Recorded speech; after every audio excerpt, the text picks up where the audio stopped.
Fast on the heels of its massive election victory in May 2014, the current regime in Delhi appointed Y. Sudarshan Rao as the chairperson of the Indian Council for Historical Research.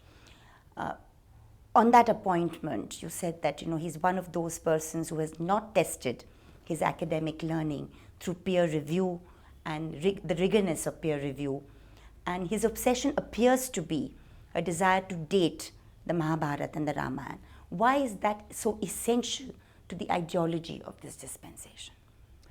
Well, I think the argument there is that all our texts from the ancient period are historically accurate. Therefore, they can be dated, and what they say can be taken as history. Now, we historians have sort of spent our lives looking at these texts and saying, we know the texts that come from ancient times are not necessarily historically accurate. And we know that sometimes it's very difficult to date them. Now, this is not something that is specific to the Indian texts.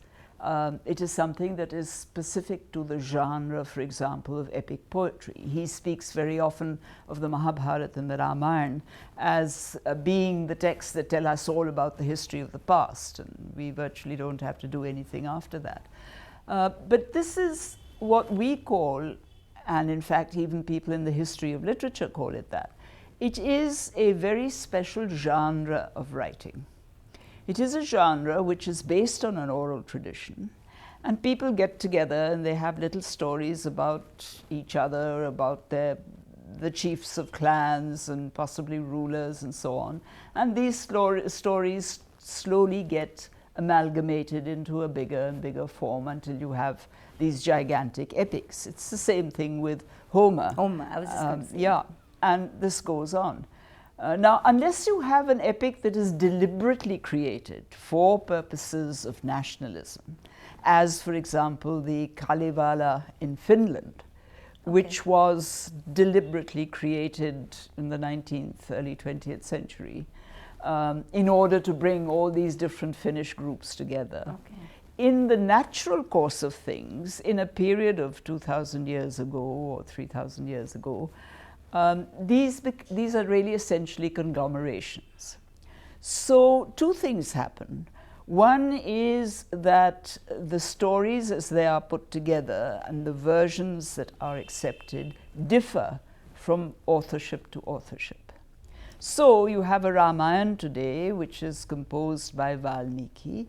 You have another story based partly on the Ramayana, which comes in the Buddhist Jataka text, the Dasaratha Jataka, which is different.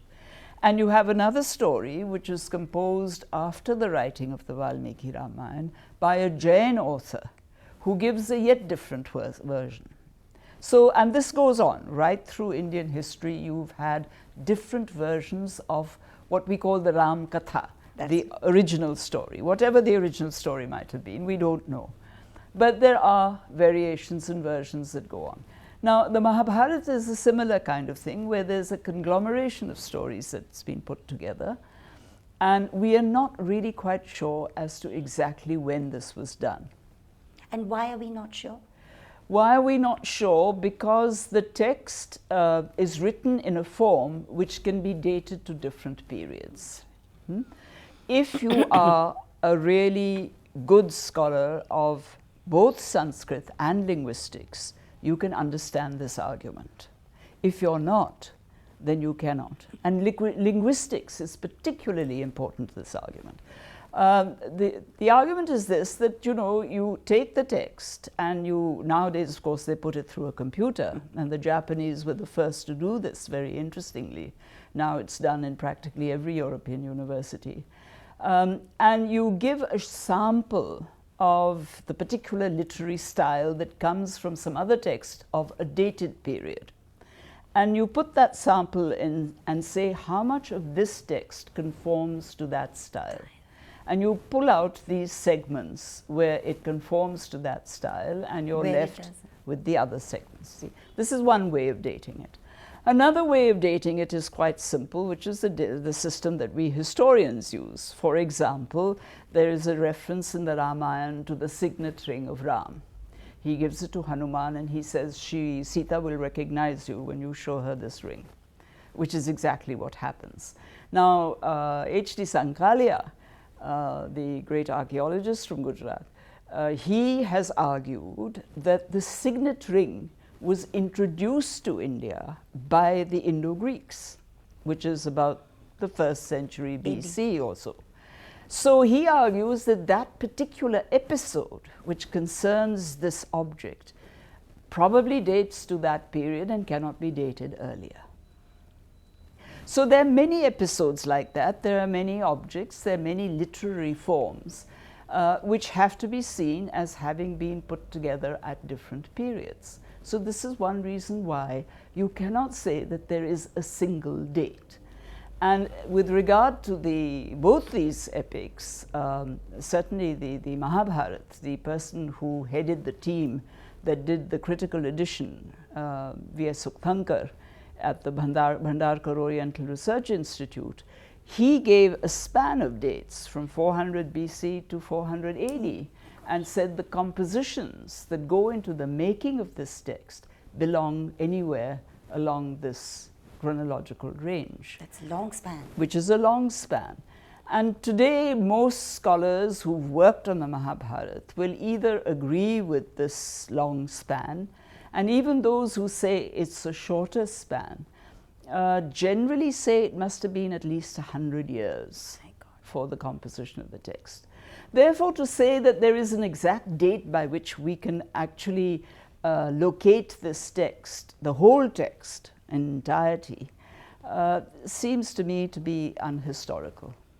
But why is it so important for the ideology to date it? Well, it's important because, you know, we've all grown up on the fact that there's this theory that India didn't have a sense of history.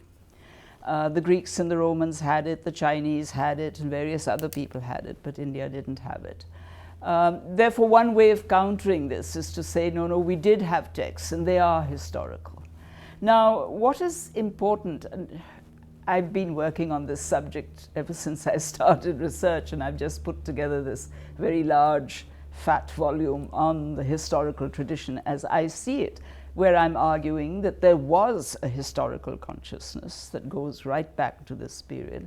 There was a historical awareness, but it wasn't expressed in terms of, on this date this happened, which is roughly the way in which we treat history now, or the crudest people treat history now. And therefore, what is important is not so much the date and the event that comes out of these texts. What is important is to see what is the kind of society they're talking about. And so now we are arguing, as indeed I have tried to argue, that the Mahabharata is essentially a clan-based society. Okay. And therefore one is not interested in whether it's historical or not, but it's telling us a great deal about how clans functioned and how different social items, itineraries, ideas were brought in, and how the story changed in order to accommodate new social ideas and new social forms. That seems to be much more logical and to the point than going on battling over something which you, at the moment, given the evidence, cannot prove either way.